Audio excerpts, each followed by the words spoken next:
lazy sinews of the nations tautened. The armies were on the move.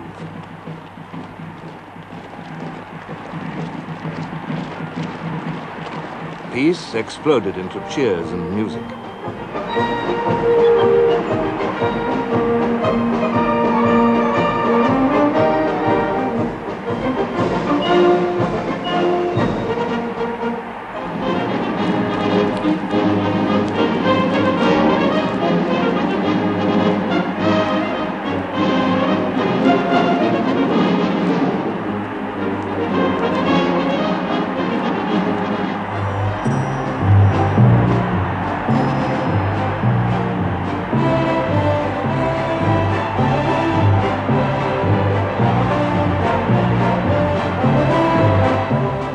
In August 1914, Europe marched to war with rejoicing.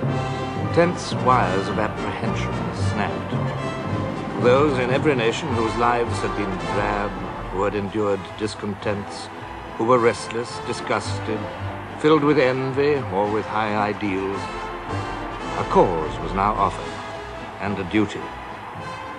Enthusiasm was reborn.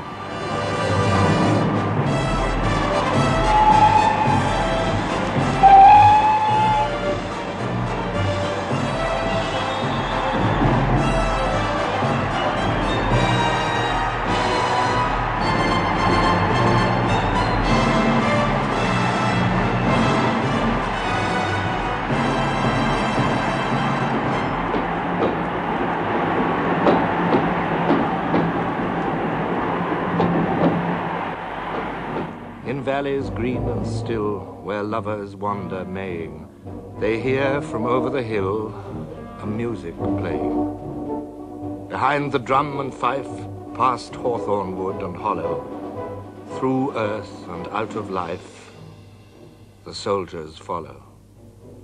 And down the distance they, with dying note and swelling, walk the resounding way to the still dwelling. It was Austria's quarrel, but it was Germany's war. Germany struck first, westward. At 5 a.m. on August the 4th, German cavalry crossed the Belgian frontier, their hoofbeats on the cobblestones the signal of catastrophe. In Berlin, the Kaiser addressed the members of the Reichstag. I have no knowledge any longer of party or creed. I know only Germans, and in token thereof, I ask all of you to give me your hands. When the Imperial Chancellor, Bethmann Hollweg, asked for the unprecedented war credit of £265 million, the Reichstag voted it unanimously.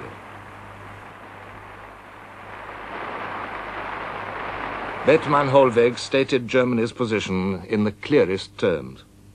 Necessity knows no law. Anyone who, like ourselves, is struggling for a supreme aim must think only of how he can hack his way through.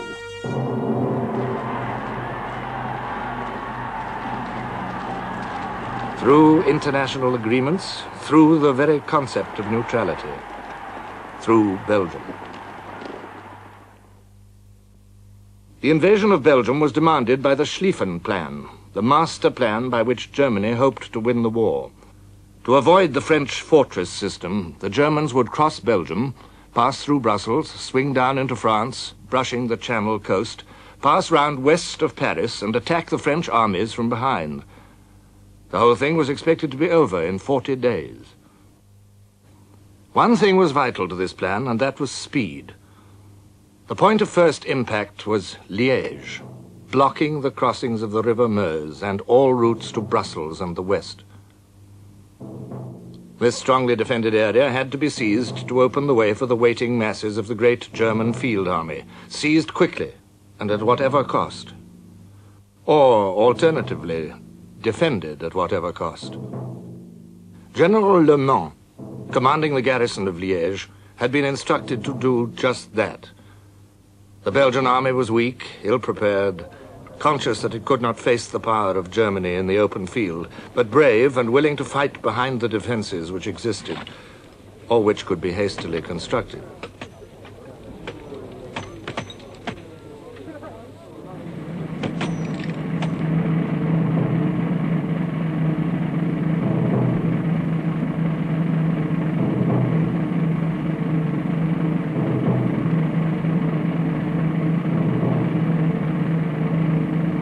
were facing the most powerful military machine in the world.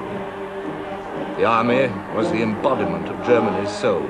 All the hopes and all the pride of this young, expanding, thriving empire found expression in it. Every young man was liable to serve, and most of them were overjoyed to do so. When the army marched, all Germany marched too.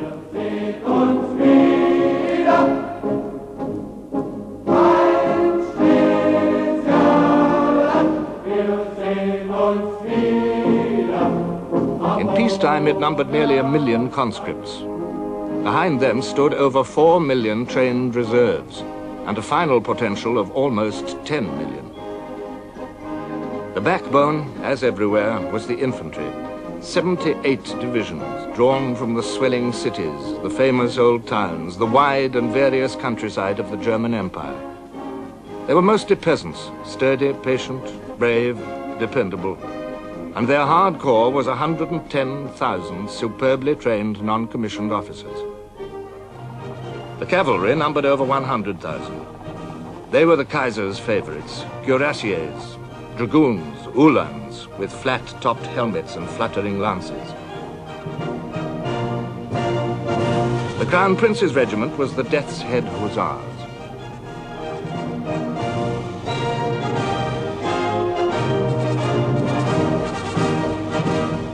But it was the German artillery which would shock the world and do the damage.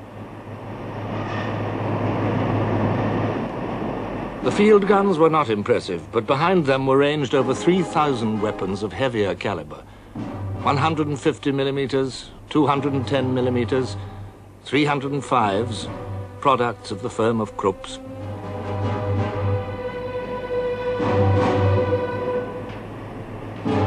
It was a crushing weight of heavy guns, well supplied with shells, waiting to tear a continent apart.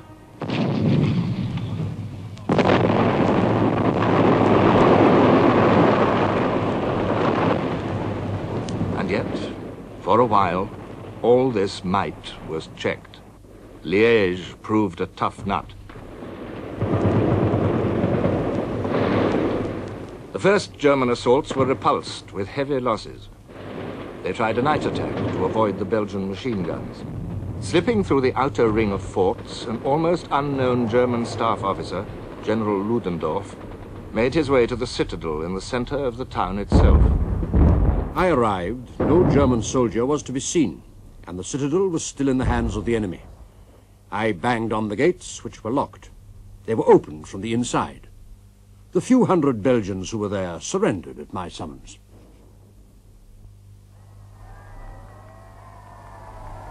There was jubilation in Germany. The Kaiser kissed von Moltke rapturously. But the excitement was premature. General Le Mans was not in the citadel. He was in one of the forts. And under his firm direction, these continued to resist.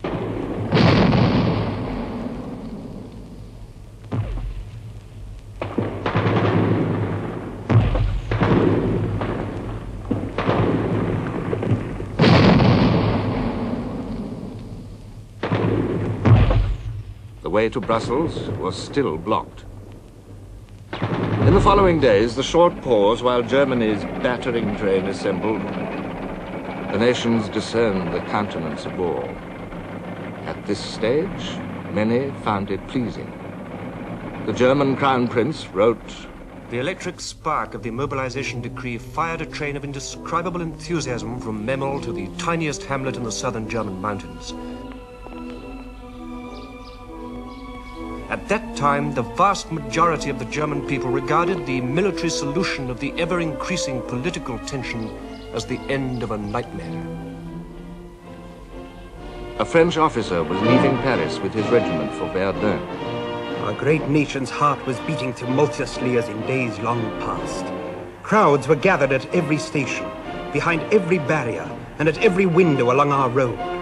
Cries of "Vive la France" and "Vive l'armée" could be heard everywhere, while people waved handkerchiefs and hats.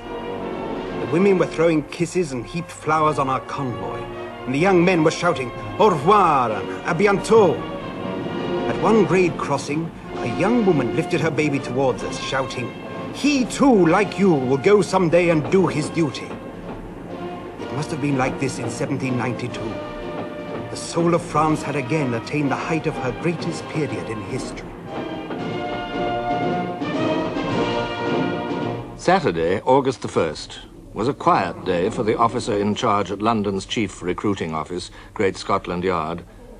Precisely 8 recruits presented themselves to him. Then came Sunday, and August bank holiday. When he returned to his office on August the 4th, the crowd awaiting him was so dense that it took him 20 minutes and the help of 20 policemen to get through to his desk. And from that moment he worked continuously through the day, attesting men. When Lord Kitchener's appeal went out for the first 100,000, "Your king and country need you," the flow increased all over Britain.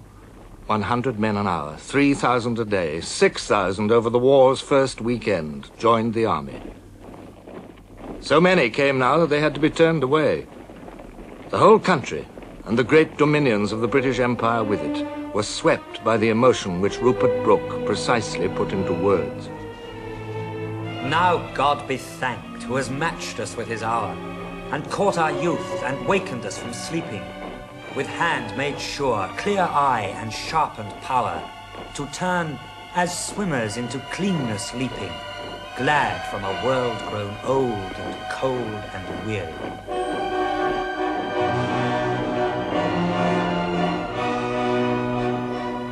Neither religion, nor socialism, nor the most pure pacifism was immune from the surge of this worldwide outburst of passion.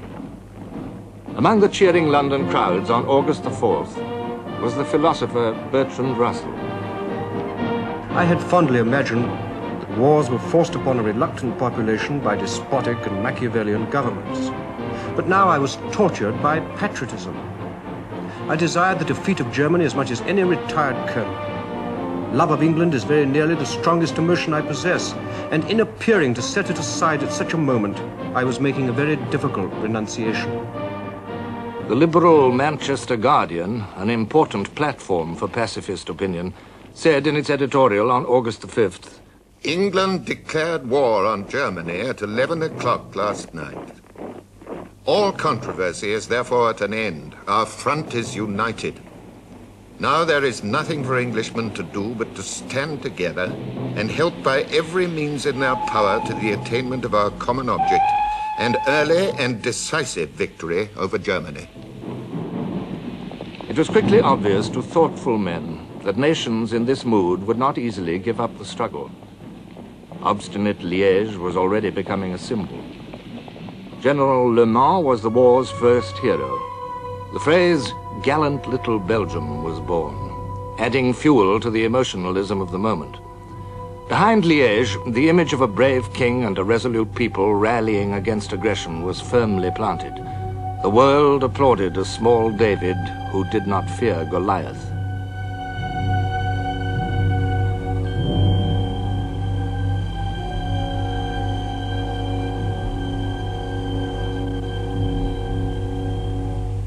Yet it was Goliath who won this fight.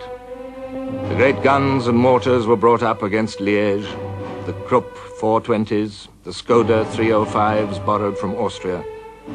The Belgian forts were pounded into rubble. Steel plates were smashed and buckled.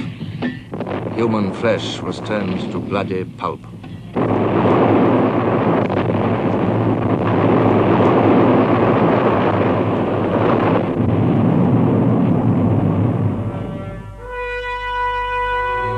General Le Mans was buried under the wreckage and dug out to find himself a prisoner. His German captors allowed him to keep his sword. The war was young enough for such gestures, and the Germans could afford them, for with the fall of Liège there was nothing to prevent their masses from pouring into Belgium, towards Brussels and down the River Meuse. The Belgian army could not hope to stop them. It would be up to Belgium's allies.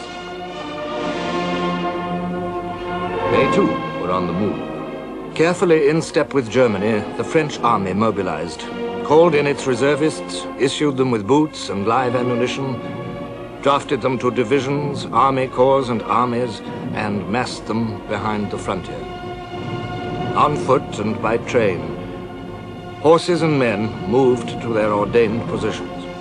A regulation was turning into a catchphrase. 40 hommes, 8 chevaux. 40 men or 8 horses. Neither men nor horses found it comfortable. France also had a plan, Plan 17. It was as simple as von Schlieffen's, but scarcely so promising. Whatever the circumstances, it is the Commander-in-Chief's intention to advance, all forces united, to the attack of the German armies. Whatever the circumstances, the French army would advance. Whatever the circumstances, in full strength. Whatever the circumstances, through the lost provinces of Lorraine and Alsace, towards the Rhine. There were few who doubted, for the army was France's pride, a firm rock amid the shifting sands of Republican government. The French infantry was still dressed in the red trousers and the red capes of 50 years before. Like the Germans, most of them were peasants, strong and hardy, more enduring than anyone supposed, and possessing a quality of Gallic fury which was heightened by their mission to attack. Amid the historic costumes of old France, there was a whiff of Africa. Zouaves and Turcos from Algeria and Morocco, and the famous Foreign Legion.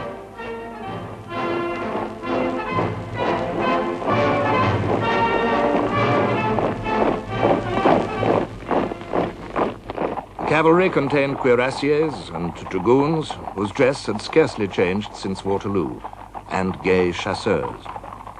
All of them were trained and eager to charge with lance and saber, whatever the circumstances. With uniforms drawn from history and ideas drawn from fiction, the French army was completely up to date in one respect. It had the finest field gun in the world, the 75mm, the 75, flexible, mobile, able to fire 25 rounds a minute. Above all, plentiful. With these plans and with these armaments, Europe's two leading powers collided. Which would stand the test?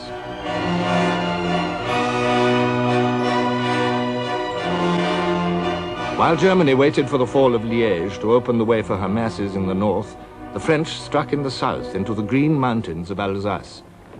And France, in her turn, was able to make a premature jubilee. Frontier posts were torn down. Mühlhausen once again became Mulhouse. The Germans counterattacked and were soon in Mühlhausen again. The French retreated in such a haste that we actually had to run after them. At first we found heaps of French army blankets, which the soldiers had thrown away. Then we found French greatcoats. Then we found French knapsacks. Then we found French belts with ammunition pouches full of cartridges. And finally, in barns hidden or sitting just on the roadside, the exhausted French soldiers. So each side's plan suffered an early jolt. Each side's pride was shaken. Each side concealed the fact, and both populations entered a zone of silence and half-truths in which they would linger for years. War was all a mystery, laced with speculations, boasts, and fears. What people read in the newspapers only added to the confusion. Women against Uhlans. Germans repulsed by boiling water. French frontier successes. Enemy guns taken. And this was the headline over a short but confident communiqué from the French Ministry of War. And from the same source came army dispatches. During the whole of yesterday, August 17th, we made ceaseless progress in Upper Alsace. The enemy retreated in this neighborhood in disorder, leaving everywhere his wounded and war material. Behind this veil of high-sounding phrases, the truth was that the high commands of both sides had entered a zone of uncertainty, of misty groping. The test soon became a test of nerves, and Germany was at a disadvantage. For the man in charge of her vast armies was a man of unsteady nerve. General von Moltke was a cultured, conscientious, reasonable man, but he was also a sick man and an uncertain one. Now, as the French army made a second advance in Alsace and began a great all-out offensive in Lorraine, von Moltke's indecisions grew upon him. The ambitions of other generals were a complicating factor.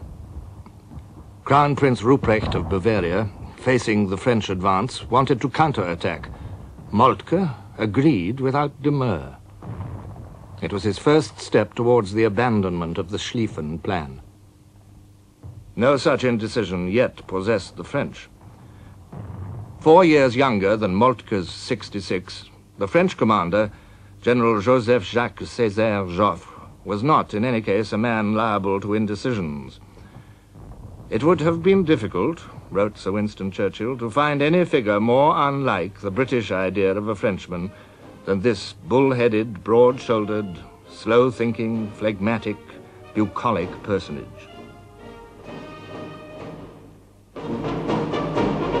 There were few questions in the French army during those early August days. The prophets of the offensive had laid down the doctrine. For the attack, only 2 things are necessary: to know where the enemy is and to decide what to do. What the enemy intends to do is of no importance.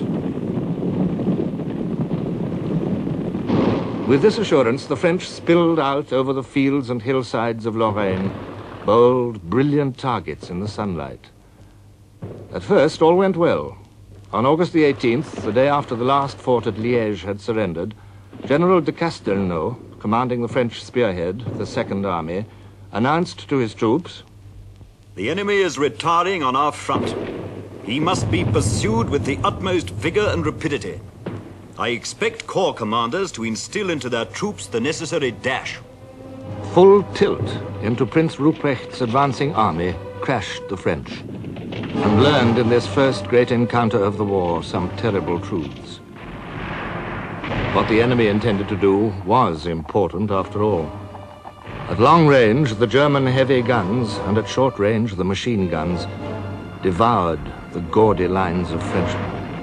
The sense of the tragic futility of it will never quite fade, wrote Sir Edward Spears, and added that many of these gallant officers thought it chic to die in white gloves. Nobody could tell exactly what the French losses were, but they were enormous. The French Second Army came back, said Joffre, under conditions which almost resembled a rout.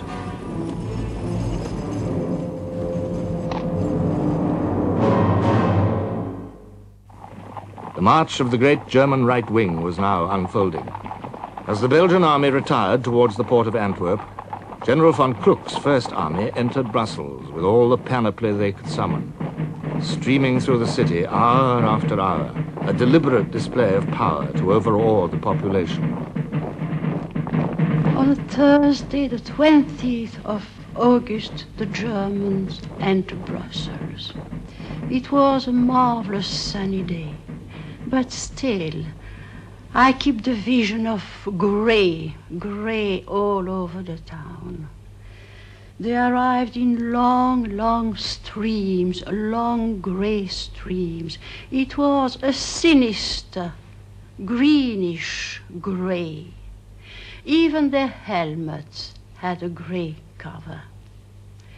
They went along in the main street of Brussels with their war equipment, with their war material, heavy guns, their officers on horseback, and their music, that music of drum and fife, and always the same little tune. At the same time as this demonstration, the German Second Army, which had taken Liège, arrived in front of the fortress of Namur, and the great guns were heard again.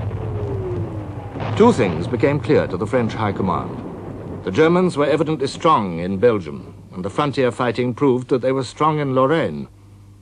Strong on the right, strong on the left. What of the center?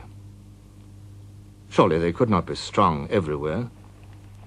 Hopefully, the French struck again, in a region where everything favored concealment, ambush, and surprise.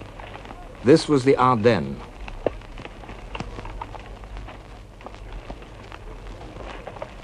Once more, the French swept forward. Once more, their blind rush was abruptly checked. Machine guns and high-angle artillery fire, to which they could make no reply, tore through their ranks. We were shot down like rabbits, because for them it was a real target, because we had red trousers, and they were down in the hole themselves. Then we had to retreat, of course. We lie down for a certain while, try to make some holes, and after that, when we could do nothing, we had to retreat back. Once more, the French armies tumbled back in dire disorder.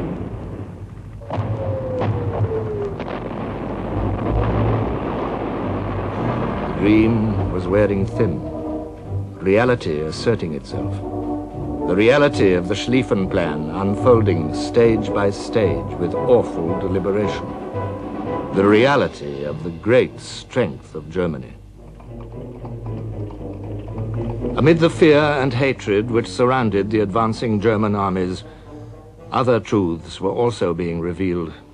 We entered the village, a company of approximately 200 men, and we were just taking off our knapsacks and queuing up for the soup kitchen, who wanted to give us some food, when a terrific firing started. From all sides we were fired at. The cook and his mate were killed. Quite a number of our soldiers were wounded and killed too. We stormed into the houses where the firing came from, but all we could find were some innocent-looking peasants in blue blouses. But when we searched the houses, we found infantry rifles still hot from firing.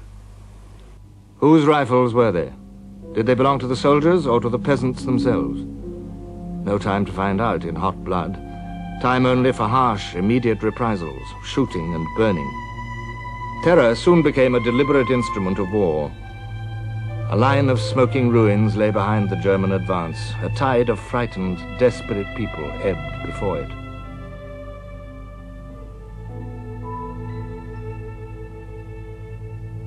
The Germans convinced themselves that they were victims of systematic guerrilla warfare. General Ludendorff wrote, "For my part, I had taken the field with chivalrous and humane conceptions of warfare. This guerrilla war was bound to disgust any soldier. My soldierly spirit suffered bitter disillusion. The bitterness increased. The rage boiled over.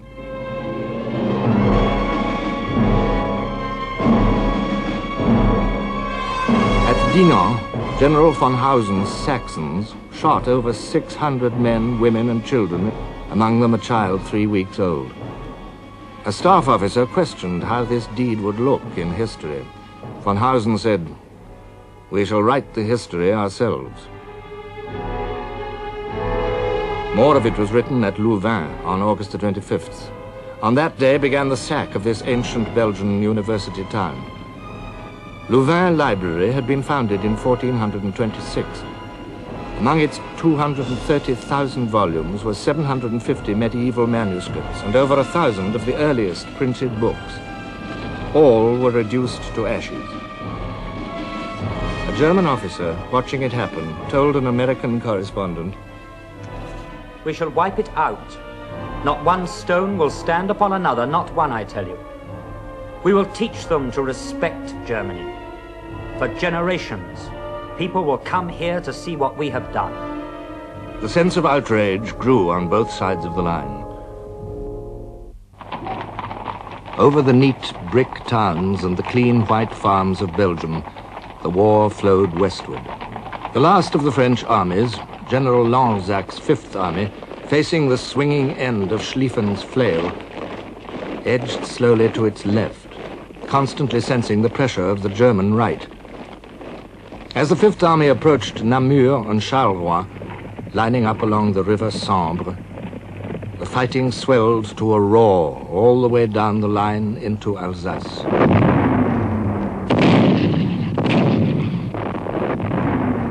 And now another element was coming into play. the British Expeditionary Force. For once in British history, an army was taking the field with incredible efficiency. At all the depot towns and barracks, there was tremendous activity. 60% of these men were reservists, summoned back to the colours by telegram, by public notice, even by town crier.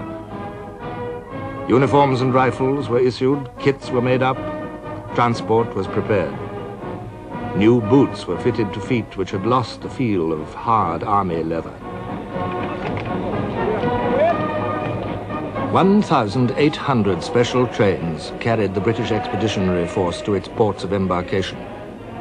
On one day alone, 80 trains ran into Southampton docks.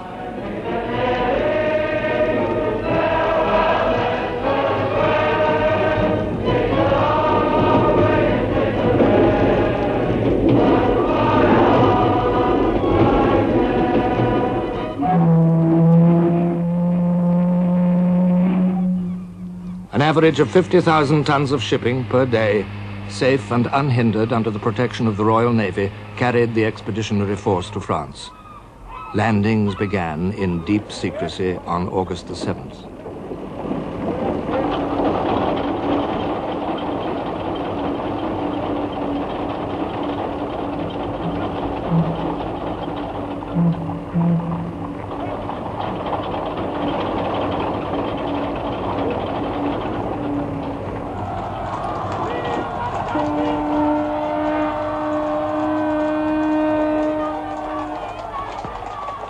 The commander-in-chief of this army was Field Marshal Sir John French. Peppery, emotional, a good cavalry tactician, but not an intellectual soldier, French's task in those closing days of August was difficult enough to tax a genius. Sir John French believed that he was about to take part in a vast Allied advance to the Rhine. Of what had happened to the French or of what the Germans were doing, he knew nothing. The first thing he had to do was to make contact with the French general on his right, General Lanzac. News had just come in that the German armies were making for a place on the Meuse called Huy, H-U-Y. It's a very difficult word to pronounce in English. And French started off gallantly in French, Lieutenant Lanzac, and said, what do you think, qu'est-ce que vous croyez que les Allemands vont faire à? What do you think the Germans are going to do at? And then he stuck H-U-Y, and just couldn't pronounce Huy. So after a moment's hesitation, he said triumphantly, Hoy! What are the Germans going to do at Hoy? And the Frenchman said, what's he say? What's he say? And then, very rudely, Lanzac turned to somebody and said, tell the Field Marshal the Germans have come to the Meuse to fish. It was a bad beginning. Worse was to follow. Each day, the RFC flew its reconnaissances. Some discovered nothing, but one, scouting over the battlefield of Waterloo, just south of Brussels, was more fortunate. We found the whole area completely covered with hordes of field grey uniforms and heavy stuff, transport, guns, and what have you, coming towards us. In fact, it looked as though the place was alive with the Germans. The pilot landed and was rushed off to tell Sir John French what he had seen. And I showed him a map all marked out. He said, have you been over that area? And I said, yes, sir. And I explained what I'd seen, and they were enormously interested, and then they began reading the figures that I'd estimated, whereupon I seemed to feel that their interest faded. They seemed to look at each other and shrug their shoulders. And then French turned round to me and said, now, yes, my boy, this is terribly interesting, but tell me all about an airplane. What can you do when you're in these machines? Aren't they very dangerous? Are they very cold? Can you see anything? What do you do if your engine stops? And all that sort of stuff. And I couldn't bring him back to Earth, because obviously he wasn't interested. And then I again tried, and he looked at me and he said, yes, this is very interesting, what you've got, but you know, our information, which of course is correct, proves that you really, I don't think you could really have seen as much as you think. Well, of course, I quite understand, you may imagine you have, but it's not the case. But the French on the right knew all about this and were falling back at the very moment when the British believed that they were advancing. It was a bad moment for Lieutenant Spears, whose duty was liaison between the two armies. I knew that the British Army was absolutely relying on this advance to complete its own movement. And the position of the British Army was extremely dangerous because we believed that a couple of German army corps were moving quite unopposed round the flank of the BEF, which was on the extreme left of the whole Allied line. Well, I, that is, a young officer, had come to tell, on my own responsibility, come to tell Sir John French that he couldn't rely on the French advance. And indeed, that if he continued advancing as he was planning to do, it was the destruction of the whole of the British Army. We were walking straight into the mouth of a trap, enormous trap. The dream of advancing through Belgium was at an end. From here onwards, it would be all harsh reality. The date was August the 22nd. The position which the army reached was the battlefield of Mons.